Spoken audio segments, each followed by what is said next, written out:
Hello Believe Nation, I started the Mentor Me series to try to spend a little bit more time with people who've done a lot more than us, and by watching their videos and listening to them speak, hopefully some of their mindset, their values, their way of thinking, their execution rubs off onto us to help us become better versions of ourselves. So today we're going to learn from former Indian President APJ Abdul Kalam and some of his inspirational speeches. As you watch the videos, if he says something that really inspires you or means something to you, make sure to put it in the comments below and put quotes around it so that others can be inspired as well.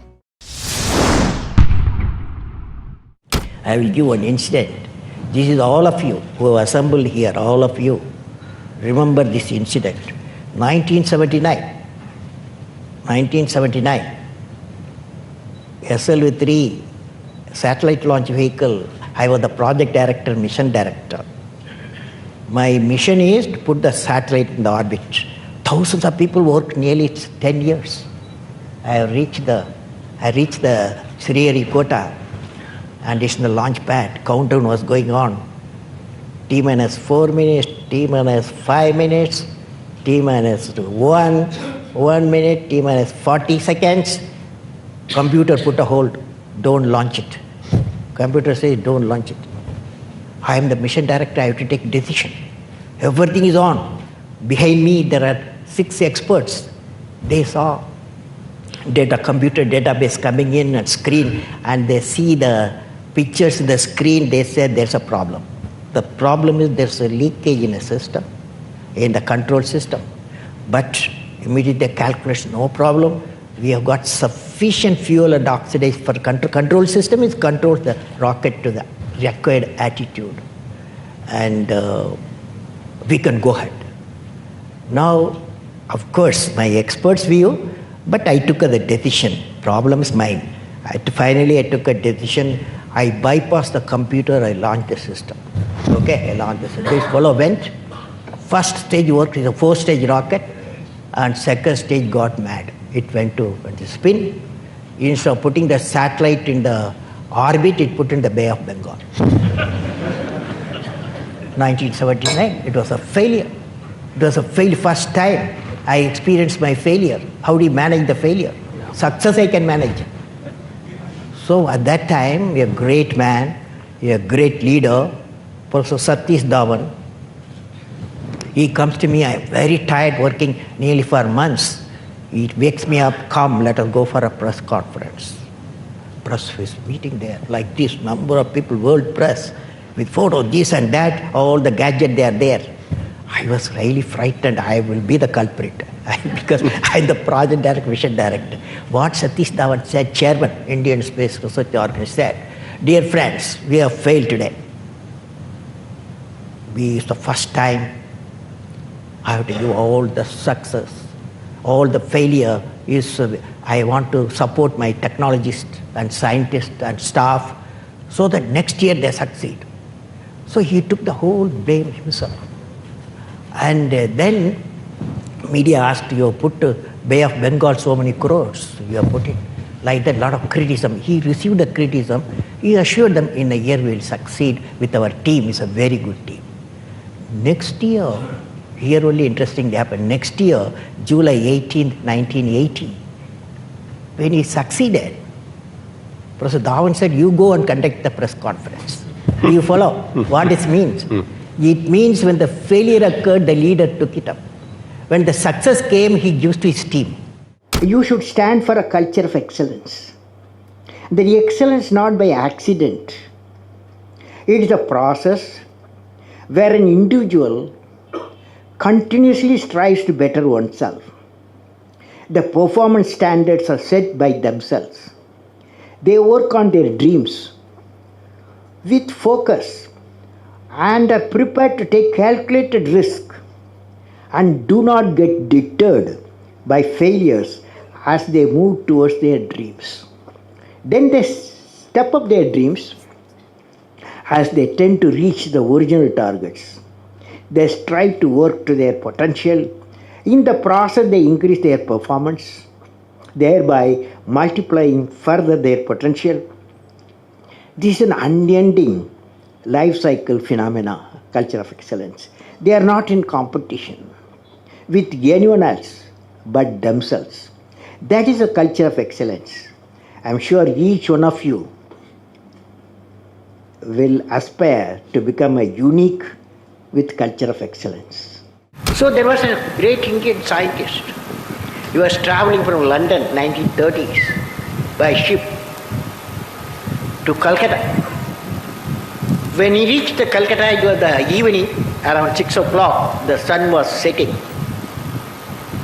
At that time, you looked at the sky, was blue, and sea was blue. The horizon was blue, and sea water was blue. He asked a question, why sea is blue? Why horizon is blue, sky is blue? Of course, he has to work for 2 years, hard work in Calcutta. Then he got a Nobel Prize for that because it was a backscattering of light. Can you think of a person? Sir C.V. Raman got the Nobel Prize for backscattering of the light. Now, we have this city, very close to this city, created a very famous mathematician. At that time, as a British India, and the British India could not locate him because he failed in 10 plus 1, 10 plus 2 in those studies, equivalent, intermediate, in every subject except mathematics. He could not further go for higher education.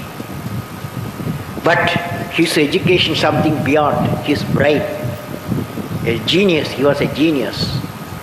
And somebody, a British fellow, located this genius in port officer in Madras, and his paper had been sent to Royal Society, and Professor Hardy saw that his paper, then he invited him. He became one of the greatest mathematicians of that century. So this is Srinivasa Ramanujan. So friends, there is another lady, one great lady. She is the only lady she got 2 Nobel Prize. One for radium discovery, another for physics of material. This lady is Madame Curie, and she lived for radiation. She sacrificed life for radiation because radiation therapy, she tried on that. And so friends, all these people, see 8 names I have given you.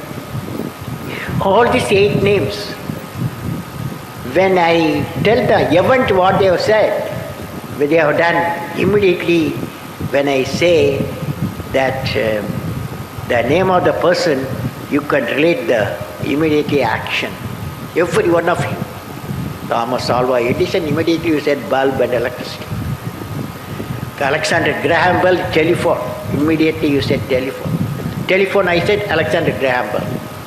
Backscattering light, immediately you said Sir C.V. Raman. Radium, immediately you can say Madame Curie. So all these people, they are unique people, isn't it? Because they are unique, you are remembering. So far, we have studied those who walked into unexplored paths and strive to be a unique and are remembered for their contribution to the humankind. And remember, dear young friends, inventions and discoveries have emanated from creative minds that have been constantly working and imaging the outcome in the mind. With imaging and constant effort, all the forces of the universe work for that inspired mind, thereby leading to invention discoveries. I learned, carefully hear me what I am saying, I learned, what did I learn from the youth of 11 million people?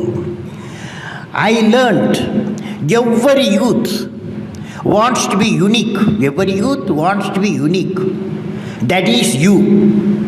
Every youth wants to be unique, that is you. But the world around you is doing its best day and night to make you just everybody else.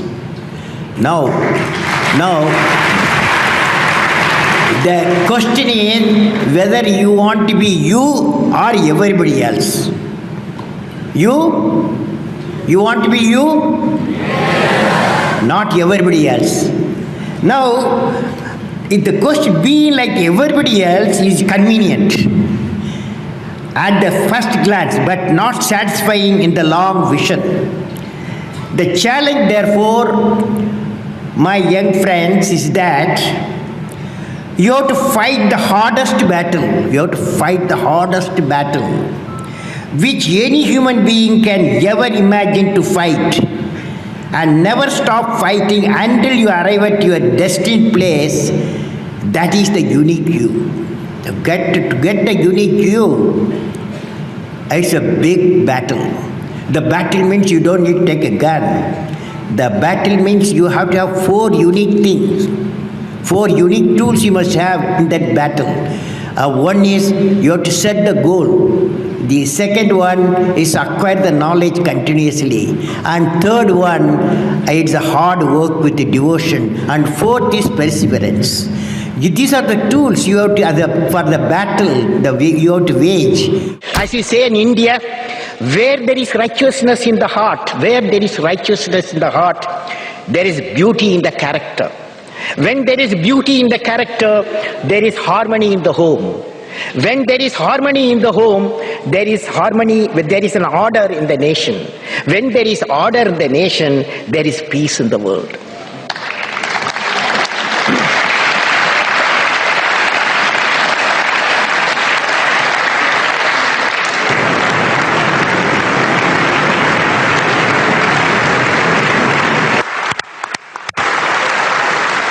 Mr. President Abdul Kalam, in the name of the European Parliament, I want to thank you for this important and inspiring speech. This was one of the most extraordinary speeches we have ever heard.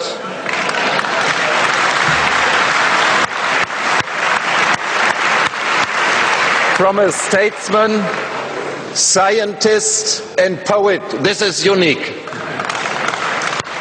All the best to this great nation, India. All the best to our cooperation between the great nation, India, and the European Union. All the best, Mr. President.